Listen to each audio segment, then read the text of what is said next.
ધોરણ આઠ વિષય ગણિત અસાઇનમેન્ટ. સૌપ્રથમ તો અસાઇનમેન્ટને અનુરૂપ વાત કરીએ તો પ્રકરણ નંબર 7થી લઈ અને 13માં ક્વેશ્ચન 1A, જેમાં નીચે દરેક પ્રશ્નના જવાબ માટે વિકલ્પો પસંદ કરી અને સાચો જવાબ આપો તેની 10 ખાલી જગ્યા પૂછાશે. પછી ક્વેશ્ચન 1B છે, નીચેના દાખલા ગણો. એમાં 3 ક્વેશ્ચનમાંથી કોઈ પણ 2, એના ટોટલ 6 માર્ક છે અને એ ફક્ત ને ફક્ત 9મા ચેપ્ટરમાંથી જ પૂછાશે, એટલે કે પ્રકરણ 9. હવે અહીંયા ક્વેશ્ચન 1, નીચેના દાખલા ગણો. તેમાં પહેલો દાખલો છે કે 6 સેન્ટીમીટર ગુણાકારમાં 5 સેન્ટીમીટર ગુણાકારમાં 4 સેન્ટીમીટર માપના લંબઘનનું કુલ પૃષ્ઠફળ શોધો. સૌ પ્રથમ અહીંયા આપણે એલ એટલે કે લંબાઈ બરાબર 6 સેન્ટીમીટર આપેલ છે, બી એટલે કે 5 સેન્ટીમીટર આપેલ છે અને એચ એટલે કે ઊંચાઈ જે આપણે 4 સેન્ટીમીટર આપેલ છે. આ ત્રણેય માપ પરથી લંબઘનનું કુલ પૃષ્ઠફળ બરાબર 2 LB વત્તા BH વત્તા HL. હવે અહીંયા 2 એલની જગ્યાએ 6 સેન્ટીમીટર, બીની જગ્યાએ 5 સેન્ટીમીટર, વળી પાછા બીની જગ્યાએ પ્લસ 5 સેમી, એચની જગ્યાએ 4 સેન્ટીમીટર પ્લસ વળી પાછા એચની જગ્યાએ 4 સેન્ટીમીટર અને એલની જગ્યાએ 6 સેન્ટીમીટર. હવે અહીંયા 2 કૌંસમાં 6 પંચા 30 પ્લસ 5 ચોકું 20 પ્લસ 4 6 24. અહીંયા સેન્ટીમીટરનો સ્ક્વેર, કેમ કે આપણે પૃષ્ઠફળની વાત કરીએ છીએ. 2 અહીંયા 30 અને 20 50, 50 ને 24 74 સેન્ટીમીટર સ્ક્વેર. હવે અહીંયા 2 ગુણ્યા 74 એટલે કે 148 સેન્ટીમીટર સ્ક્વેર. દાખલા નંબર 2 કે જ્યાં એલ બરાબર 5 સેન્ટીમીટર આપેલ છે, બી બરાબર 4 સેન્ટીમીટર આપેલ છે અને એચ બરાબર 3 સેન્ટીમીટર માપ આપેલું છે. તેના માટે લંબઘનનું કુલ પૃષ્ઠફળ. તો આપણે અહીંયા સૂત્ર લખીએ. તેથી લંબઘનનું કુલ પૃષ્ઠફળ બરાબર 2 LB plus BH plus HL. અહીંયા 2. હવે આની કરતાં સીધું લખીએ તો એલની જગ્યાએ 5, બીની જગ્યાએ 4 પ્લસ બીની જગ્યાએ 4, એચની જગ્યાએ 3 પ્લસ એચ એટલે કે 3, એલની જગ્યાએ 5. પૃષ્ઠફળ છે એટલે સેન્ટીમીટર સ્ક્વેર, કેમ કે અહીંયા બધા જ સેન્ટીમીટરમાં આપેલા છે. હવે અહીંયા 2 5 4 20 પ્લસ 4 3 12 પ્લસ 3 5 15. હવે અહીંયા 2 20 ને 12 32 અને 47 સેન્ટીમીટર સ્ક્વેર. 2 ગુણ્યા 47 એટલે કે 94 સેન્ટીમીટર સ્ક્વેર. હવે અહીંયા દાખલા નંબર 3, 12 સેન્ટીમીટર લંબાઈના સમઘનનું કુલ પૃષ્ઠફળ શોધો. તો અહીંયા સમઘન માટે લંબાઈ બરાબર 12 સેન્ટીમીટર માપ આપેલું છે. હવે ડાયરેક્ટ સૂત્રનો ઉપયોગ કરીએ તો સમઘનનું કુલ પૃષ્ઠફળ બરાબર 6L square is equal to 6L બરાબર આપણે 12 આપેલા છે અને એનો સ્ક્વેર એટલે સેન્ટીમીટર સ્ક્વેર. અહીંયા 6, 12નો વર્ગ 144 સેન્ટીમીટર સ્ક્વેર. હવે અહીંયા 144 ગુણાકારમાં 6 એટલે કે 864 સેન્ટીમીટર સ્ક્વેર. હવે અહીંયા દાખલા નંબર 4, અહીંયા ચોથા દાખલામાં 16 સેન્ટીમીટર લંબાઈના સમઘનનું કુલ પૃષ્ઠફળ આપણે મેળવવાનું છે. તો એના માટે લંબાઈ બરાબર એલ બરાબર 16 સેન્ટીમીટર માપ આપેલું છે. તેથી સમઘનનું કુલ પૃષ્ઠફળ બરાબર 6L સ્ક્વેર. 6L સ્ક્વેર એટલે 16નો વર્ગ અને સેન્ટીમીટરનો સ્ક્વેર. 6 ના 6, 16નો વર્ગ એટલે 256 સેન્ટીમીટર સ્ક્વેર. 256 ગુણ્યા 6 એટલે કે 1536 સેન્ટીમીટર સ્ક્વેર. દાખલા નંબર 2 છે, જે પણ પ્રકરણ 9નો છે. નીચેના દાખલા ગણો. હવે તેની અંદર નળાકારની વક્ર સપાટીનું કુલ ક્ષેત્રફળ મેળવવાનું છે. તો પેલો દાખલો કંઈક આવો છે, 14 સેન્ટીમીટર ત્રિજ્યા અને 7 સેન્ટીમીટર ઊંચાઈ ધરાવતા નળાકારની વક્ર સપાટીનું ક્ષેત્રફળ શોધો. તો અહીંયા ત્રિજ્યાનું માપ આપેલું છે 14 સેન્ટીમીટર, ઊંચાઈ આપેલી છે 7 સેન્ટીમીટર. તેના પરથી નળાકારની વક્ર સપાટીનું ક્ષેત્રફળ બરાબર 2πr/h. 2 2 પાઈ એટલે કે 22/7, r એટલે કે 14 સેન્ટીમીટર અને h એટલે કે 7 સેન્ટીમીટર. અહીંયાથી 7 7 કટ થયા, 2 વધ્યા, 22 વધ્યા અને 14 વધ્યા. આ સેન્ટીમીટર અને સેન્ટીમીટર બંને ભેગા થઈને સેન્ટીમીટરનો સ્ક્વેર. 2 × 22 44, 44 × 14 એટલે 616 સેન્ટીમીટર સ્ક્વેર. સેમ એવી જ રીતે દાખલા નંબર 2, 14 સેન્ટીમીટર ત્રિજ્યા અને 5 સેન્ટીમીટર ઊંચાઈ ધરાવતા નળાકારની વક્ર સપાટીનું ક્ષેત્રફળ મેળવવાનું છે. અને ત્રિજ્યા બરાબર 14 સેન્ટીમીટર આપેલું છે, ઊંચાઈ બરાબર 5 સેન્ટીમીટર. તેથી નળાકારની વક્ર સપાટીનું ક્ષેત્રફળ બરાબર 2πr/h. પાઈ બરાબર 22/7, અહીંયા r બરાબર 14 સેન્ટીમીટર આપેલા છે, h બરાબર 5 સેન્ટીમીટર આપેલા છે. અહીંયા 14 એટલે કે 7 2 14, તો 7 7 કટ થઈ ગયા, 2 ના 2 22, અહીંયાથી 2 વધ્યા અને 5 સેન્ટીમીટરનો સ્ક્વેર. 2 × 22 44, 44 × 2 88, 88 × 5 એટલે કે 440 સેન્ટીમીટર સ્ક્વેર. અહીંયા દાખલા નંબર 2ની જેવો દાખલો છે, ત્રીજો દાખલો પ્રકરણ 9નો, કે અહીંયા 7 સેન્ટીમીટર ત્રિજ્યા અને 6 સેન્ટીમીટર ઊંચાઈ ધરાવતા નળાકારની વક્ર સપાટીનું ક્ષેત્રફળ શોધો. તો નળાકારની વક્ર સપાટીનું ક્ષેત્રફળ 2πr/h થાય. એટલા માટે અહીંયા પહેલાં આપણે r બરાબર 7 સેન્ટીમીટર લખીએ, ઊંચાઈ h બરાબર 6 સેન્ટીમીટર. અહીંયા પાઈ બરાબર 22/7 લઈએ, r બરાબર 7 સેન્ટીમીટર અને h બરાબર 6 સેન્ટીમીટર. 7 7 કટ થઈ ગયા, 2 × 22 એટલે કે 44, 44 × 6 એટલે 264 સેન્ટીમીટર સ્ક્વેર. સેમ એવી જ રીતે દાખલા નંબર 4, 7 સેન્ટીમીટર ત્રિજ્યા અને 10 સેન્ટીમીટર ઊંચાઈ ધરાવતા નળાકારની વક્ર સપાટીનું ક્ષેત્રફળ શોધો. તો અહીંયા આપણે ત્રિજ્યા બરાબર 7 સેન્ટીમીટર આપેલું છે, ઊંચાઈ બરાબર 10 સેન્ટીમીટર આપેલું છે. તેથી નળાકારની વક્ર સપાટીનું ક્ષેત્રફળ એટલે કે 2πr/h. 2ની જગ્યાએ આપણે 2 પાઈ એટલે કે 22/7 અને h એટલે 10 સેન્ટીમીટર. હવે અહીંયા ત્રિજ્યાના r અને 22/7 વાળા r અને કેન્સલ થઈ ગયા, તો વધ્યું શું? 2 × 22 44, 44 × 10 એટલે કે 440 સેન્ટીમીટર સ્ક્વેર. હવે આની અંદર જ ક્વેશ્ચન ત્રીજો છે, નીચેના દાખલા ગણો. એ પણ ચેપ્ટર 9નો જ છે, માપન. પહેલો પ્રશ્ન કંઈક આવો છે કે 5 મીટર ત્રિજ્યા અને 7 મીટર ઊંચાઈ ધરાવતી નળાકાર ટાંકીમાં કેટલા લીટર પાણી સમાય? હવે અહીંયા r બરાબર 5 મીટર આપેલું છે, h બરાબર 7 મીટર આપેલું છે, જે આપણી ઊંચાઈ છે. હવે સિમ્પલ વાત છે કે નળાકાર ટાંકીમાં સમાતું પાણી તે નળાકાર ટાંકીના ઘનફળ બરાબર હોય. એટલે કે આપણે અહીંયા નળાકારની ટાંકીનું ઘનફળ માટેનું સૂત્ર લખવું પડે. તો ઘનફળ બરાબર πr²h. પાઈ એટલે કે 22/7, r એટલે કે આપણે 5 મીટર આપેલા છે અને h એટલે કે 7 મીટર, તે પણ રકમમાં આપેલા છે. હવે અહીંયા 7 7 કટ થઈ ગયા, 5નો વર્ગ એટલે કે 25, 22 ને 22, 22 × 25 એટલે 550 મીટરનો ક્યુબ. આપણે જાણીએ છીએ 1 મીટર ક્યુબ બરાબર 1000 લીટર. તેથી આપણી પાસે 550 મીટર ક્યુબ છે, તો તેના બરાબર. હવે અહીંયા ત્રિરાશિ મુજબ 550 મીટર ક્યુબ ગુણાકારમાં 1000 લીટર અને 1 મીટર ક્યુબ છેદમાં મીટર ક્યુબ કટ થઈ ગયા. 550 ગુણાકારમાં 1000 લીટર એટલે કે 5,50,000 લીટર.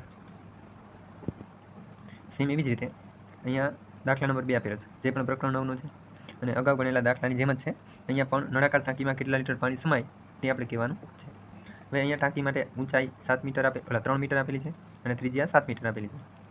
નળાકાર ટાંકીમાં સમાતું પાણી બરાબર નળાકાર ટાંકીનું ઘનફળ. જો અહીંયા આપણે ટાંકી દોરીએ તો જેટલું આ ટાંકી માટેનું ઘનફળ હશે એટલું જ આ ટાંકીમાં પાણી સમાય. એટલા માટે નળાકાર ટાંકીનું ઘનફળ બરાબર πr²h. પાઈ એટલે કે 22/7, r² એટલે 7 મીટરનો વર્ગ ગુણાકારમાં 3 મીટર. આપણે જાણીએ છીએ કે 1 મીટર ક્યુબ બરાબર 1000 લીટર.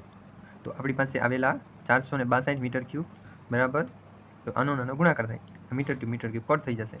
એટલે કે આપણી પાસે 4,62,000 લીટર પાણી સમાય. સેમ એવી જ રીતે ક્વેશ્ચન નંબર 3, અહીંયા પણ આપણે ટાંકીમાં કેટલા લીટર પાણી સમાય તે જ ગણવાનું. તો ટાંકી માટે ત્રિજ્યા 4 મીટર આપેલી, ઊંચાઈ 14 મીટર આપેલી. હવે ખબર જ છે આપણે કે નળાકાર ટાંકીમાં સમાતું પાણી નળાકાર ટાંકીના ઘનફળ બરાબર હોય. એટલા માટે નળાકાર ટાંકીનું ઘનફળ બરાબર πr²h. અહીંયા પાઈ બરાબર 22/7, r² એટલે કે આપણે 4 મીટરનો વર્ગ એટલે 4 × 4 અને h એટલે કે 14, હવે અહીંયા ઘનફળની વાત થાય તો મીટર ક્યુબ એકમ આવે. 14 એટલે કે 7 × 14, પેલા 7 7 કટ થઈ ગયા. વધ્યું શું? તો કે 22 ગુણાકારમાં 4 ગુણાકારમાં 4 ને 2 મીટર ક્યુબ. હવે 22 અને આ બધાનો ગુણાકાર 704 મીટર ક્યુબ. આપણે જાણીએ છીએ 1 મીટર ક્યુબ બરાબર 1000 લીટર. તેથી 704 મીટર ક્યુબ બરાબર 7 લાખ અને 4000 લીટર પાણી સમાય. હવે આવી જ રીતે દાખલા નંબર 4 કે તેમાં 14 મીટર ત્રિજ્યા અને 2 મીટર ઊંચાઈ ધરાવતી નળાકાર ટાંકીમાં કેટલા લીટર પાણી સમાય તે આપણે કહેવાનું છે. તો અહીંયા ટાંકી માટે ત્રિજ્યા 14 મીટર આપેલી છે, ઊંચાઈ 2 મીટર આપેલી છે. આપણે જાણીએ છીએ કે નળાકાર ટાંકીમાં સમાતું પાણી તે નળાકાર ટાંકીના ઘનફળ બરાબર હોય. એટલા માટે નળાકાર ટાંકીનું ઘનફળ બરાબર પાઈ r² h. પાઈ એટલે કે 22/7, r² એટલે કે 14 મીટરનો વર્ગ, ગુણાકારમાં h એટલે કે 2 મીટર, જે આપણે ઓલરેડી આપેલા છે. હવે આને આપણે સાદુરૂપ આપીએ તો આપણે આન્સરમાં મળે 1232 મીટર ક્યુબ. આપણે જાણીએ છીએ કે 1 મીટર ક્યુબ બરાબર 1000 લીટર. તો 1232 મીટર ક્યુબ બરાબર 1232 ગુણ્યા 1000 લીટર પાણી આપણી પેલી નળાકાર ટાંકીમાં સમાય.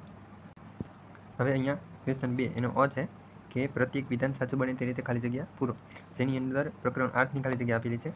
મને વિશ્વાસ છે કે આ બધાનું સોલ્યુશન તમારાથી થઈ જાય. અને અહીંયા આન્સર પણ આપેલા છે, જે સૌથી ઇઝી ખાલી જગ્યા છે. અને આ પ્રકરણ 9ની ખાલી જગ્યા, તેમાં તો બધા એમ કહેવાય કે મોસ્ટ ઇમ્પોર્ટન્ટ સૂત્ર જ પૂછેલા છે. બંધ નળાકારનું કુલ પૃષ્ઠફળ, નળાકારના પાયાનું ક્ષેત્રફળ, સમઘન માટેનું ઘનફળ પૃષ્ઠફળ, સેમ લંબઘનનું ઘનફળ પૃષ્ઠફળ, લંબચોરસનું ક્ષેત્રફળ અને ચોરસનું ક્ષેત્રફળ, જે બધા જ વિદ્યાર્થીઓને આવડતા જ હોય. પછી છે પ્રકરણ 10 માટે, તેમાં પણ સિમ્પલ છે, ઘાત અને ઘાતાંક માટેથી. અને પછી છે પ્રકરણ નંબર 11 સમપ્રમાણ અને વ્યસ્ત પ્રમાણ, એની ખાલી જગ્યા છે, જેમાં પણ આન્સર આપેલા છે. પછી વાત કરીએ પ્રકરણ નંબર 12, તેની ખાલી જગ્યા આપેલી છે અને તેના પણ આન્સર તમને ઇઝીલી મળી જાય એવા છે. હવે આપણે દાખલા ગણીએ. ક્વેશ્ચન નંબર 2 બ. હવે અહીંયા પ્રશ્ન નંબર 2 બ, નીચેના દાખલા ગણો. એમાં 3 ક્વેશ્ચન આપેલા હશે, તેમાંથી આપણે કોઈ પણ 2 પરીક્ષાની અંદર ગણવાના હશે. તેના પણ 6 માર્ક, એટલે કે એક પ્રશ્નના 3 ગુણ હશે. તો તેમાં સૌપ્રથમ વાત કરીએ તો પ્રકરણ નંબર 7, તેની અંદર નીચેના પ્રશ્નના જવાબ આપો. પેલો કોઈ પ્રશ્ન એવો છે અસાઇનમેન્ટમાં કે સૂરજ પાસે અમુક રકમ હતી, તેની 80% રૂપિયા રકમનો ખર્ચ કર્યો, તો સૂરજ પાસે 1600 રૂપિયા વધ્યા. તો અહીંયા આપણે સોલ્યુશનમાં લખી શકીએ કે સૌપ્રથમ તો આપણે ધારો કે સૂરજ પાસે x રકમ હતી, તેણે 80%નો ખર્ચ કર્યો.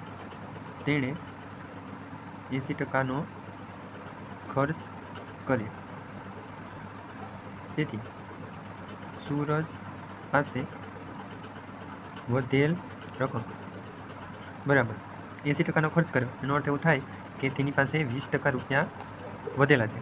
હવે આ 20% કોના છે? તો કે તેની પાસે પહેલાં x રૂપિયા હતા, એટલે કે વધેલી રકમ કોના બરાબર થાય? તો કે xના 20%. વળી પાછું અહીંયા કીધું છે કે જો સૂરજ પાસે 1600 રૂપિયા વધ્યા હોય, તેથી સૂરજ પાસે 1600 રૂપિયા વધ્યા, આવું આપણે આપેલું છે. તો આના પરથી કહી શકીએ કે xના 20%, જે સૂરજ પાસે ઓલરેડી વધેલા છે, અને એમને કીધું છે કે કેટલા છે? તો કે 1600 રૂપિયા. તો આપણે અહીંયા લખીએ 1600 રૂપિયા. હવે આપણે ખબર જ છે xના 20%, એટલે કે x ગુણાકારમાં 20, અને ટકાવારી નિશાની દૂર કરીએ તો છેદમાં 100 લાવીએ, અને અહીંયા 1600 રૂપિયા એમના એમ. આના પરથી આ 100 છે અહીંયા ગુણાશે, આ 20 અહીંયા ભાગાકારમાં જશે, એટલે શું થશે? x બરાબર 8000 રૂપિયા, જે સૂરજ પાસે પહેલાંની રકમ હશે. એક ગામની કુલ વસ્તીના 60% લોકોને ક્રિકેટ અને 20% લોકોને ફૂટબોલની રમત પસંદ છે, અને બાકીના વધેલા લોકોને અન્ય રમત પસંદ છે. જો અન્ય રમતો પસંદ કરનાર વ્યક્તિ 3000 માણસ હોય, તો ગામની કુલ વસ્તી આપણે શોધવાની છે. તો સૌપ્રથમ આપણે ધારો કે ગામની કુલ વસ્તી x છે. વળી અહીંયા આપણે આપેલું છે કે વસ્તીના 60% લોકોને ક્રિકેટ પસંદ છે, તો વળી આપણે લખી શકીએ ક્રિકેટ પસંદ કરનાર લોકો બરાબર આ જે આપણી વસ્તી છે x, એના 60%. પછી બીજી રમતની વાત કરેલી છે, ફૂટબોલ પસંદ કરનાર લોકો બરાબર xના 20%, અને અન્ય રમત પસંદ કરનાર લોકો. હવે અન્ય રમત પસંદ કરનાર લોકોની સંખ્યા 60 અને 20, એટલે કે 80, અને બાકીના 20% હશે. બરાબર એક્સના 20%. વળી પાછું આપેલું છે કે અન્ય રમત પસંદ કરનાર માણસ અથવા લોકો બરાબર 3000. ફેરફાર અન્ય રમત પસંદ કરનાર લોકો કેટલા છે તો કે એક્સના 20%. અને વાળી પાછું આપેલું છે કે અન્ય રમત પસંદ કરનાર લોકોની સંખ્યા કેટલી છે 3000. તો આના પરથી એક્સના 20% એટલે એક્સ ગુણ્યા 20 અહીંયા ડિવાઈડમાં 100, કેમ કે ટકાવારી નિશાની દૂર કરવી પડશે. અને પહેલાં 3000 અહીંયા શૂન્ય શૂન્ય કટ થઈ જશે.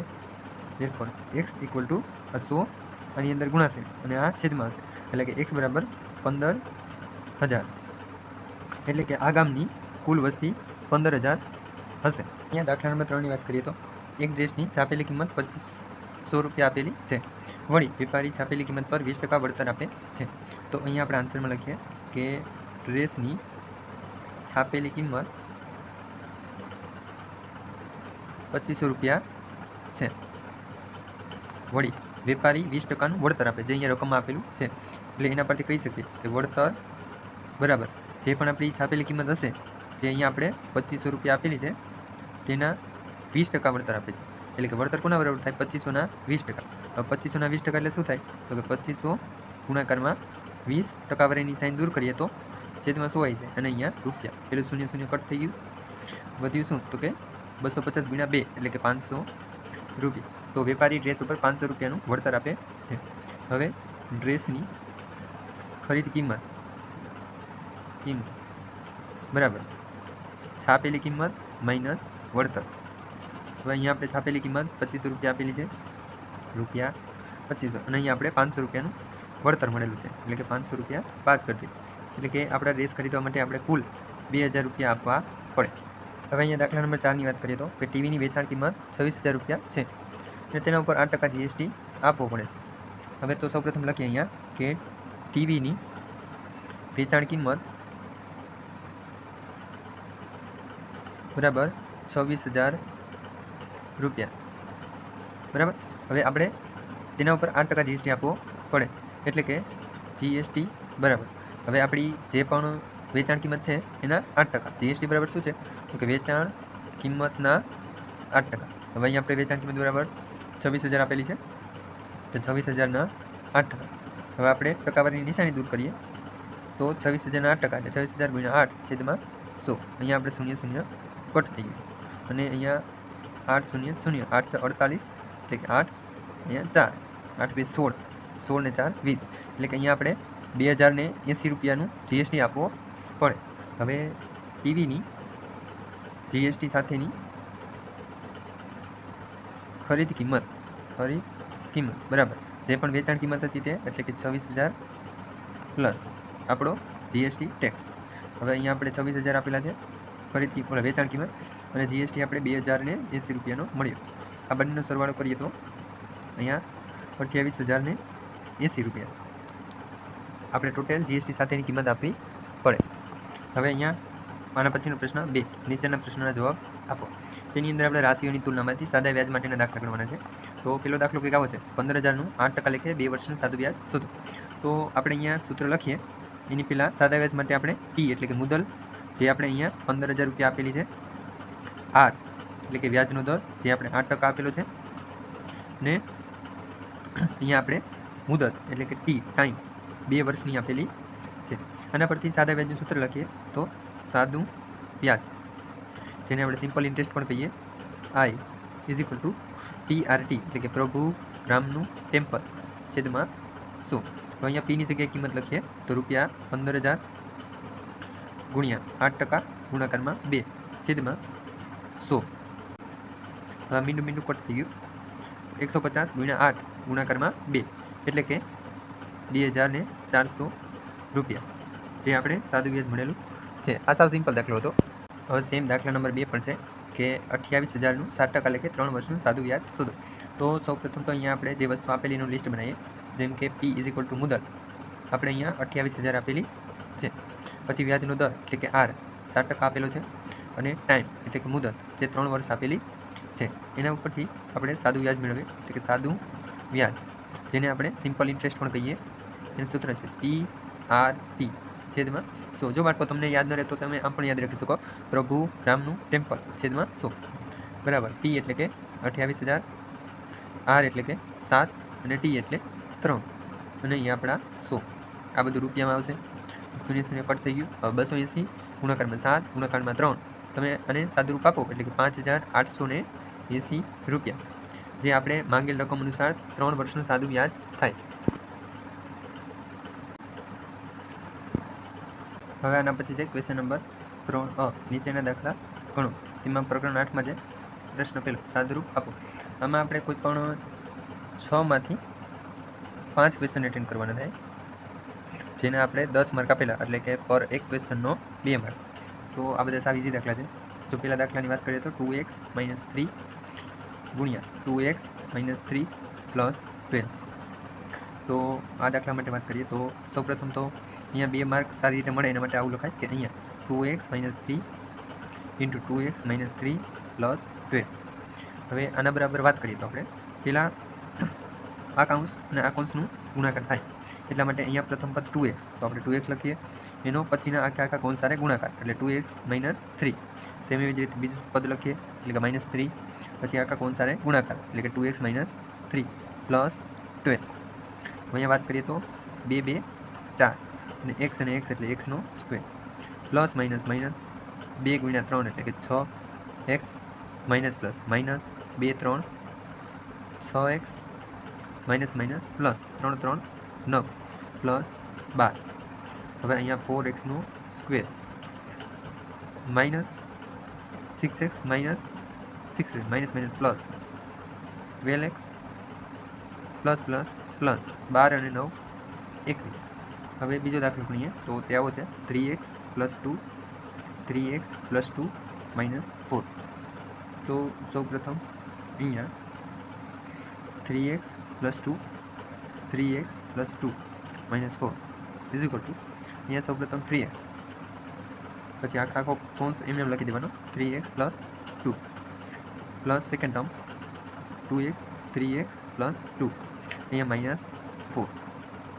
3 3 9x², 3 2 6x plus 2 3 6x plus 2 2 4 -4. પેલા -4 અને +4 કટ થઈ ગયા તો 9x² plus plus plus plus એટલે 6 ને 6 12x. અહીંયા આન્સર આવી ગયો. Question number 3, x² + 4 x² - 4 + 16.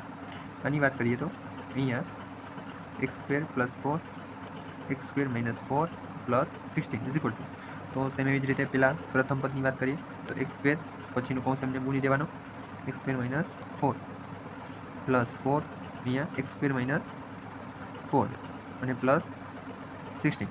હવે અહીંયા xની ટોટલ 4 ઘાત થશે, અહીંયા x² - 4 એટલે કે -4x² plus 4x² plus minus minus ચોકે ચોકે 16 પ્લસ 16. અહીંયા 16 કટ થઈ ગયા 4x², તો આપણી પાસે x⁴ વધ્યા અને thus required answer. હવે દાખલા નંબર 4, x² + 6 x² - 6 + 36.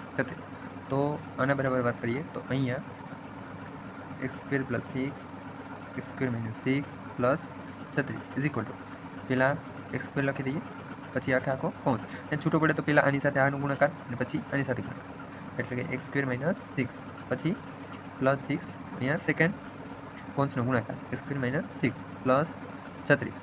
તો અહીંયા xની ટોટલ 4 ઘાત થઈ, plus minus minus 6x² plus plus plus 6x² plus minus minus 6 × 6 એટલે કે 36 પ્લસ 36. તો આ બંને કટ થઈ ગયા કેમ કે સેમ વસ્તુ but sine is different and x⁴ thus required answer. હવે આના પછીનો દાખલો છે કે ગુણાકાર કરો, તે પણ સિમ્પલ છે. પહેલો 3x + 5 3x + 5. જેમ અહીંયા આપણે દાખલા ગણ્યા તેમ અહીંયા દાખલો ગણવાનો. આ દાખલો આપણે 2 માર્કમાં પૂછાય એટલે થોડુંક વધારે લખવું પડે, એટલે કે અહીંયા 3x + 5 3x + 5 આના બરાબર પેલા પ્રથમ પદ આરે આખા કૌંસનો ગુણાકાર એટલે કે 3x, પછી આપેલું લખી દેવાનું 3x + 5 9 સેકન્ડ ટર્મનો 5 એ 3x + 5 એમના એમ જ શું થઈ જાય 3 3 3 3 9 x² + 3 5 15x + 5 3 15x + 25 25 is equal to 9x². અહીંયા 15x અને 15x બંને પ્લસ છે એટલે કે 30x + 25. અને પછીનો છે question number 2 4x - 3 and 4x - 3. તો અહીંયા 4x - 3 4x - 3 બરાબર. પ્રથમ પદ લખીએ 4x, પછીનો આખા કૌંસનો ગુણાકાર એટલે કે 4x - 3, પછી -3 અને પછી આખા કૌંસ એમનો એમ. 4 × 4 16, x ને x એટલે x² પ્લસ માઇનસ 4 તેરી 12x minus plus minus 3 × 4 3 4 12x minus minus plus 9 બરાબર 16x² minus minus plus -24x + 9.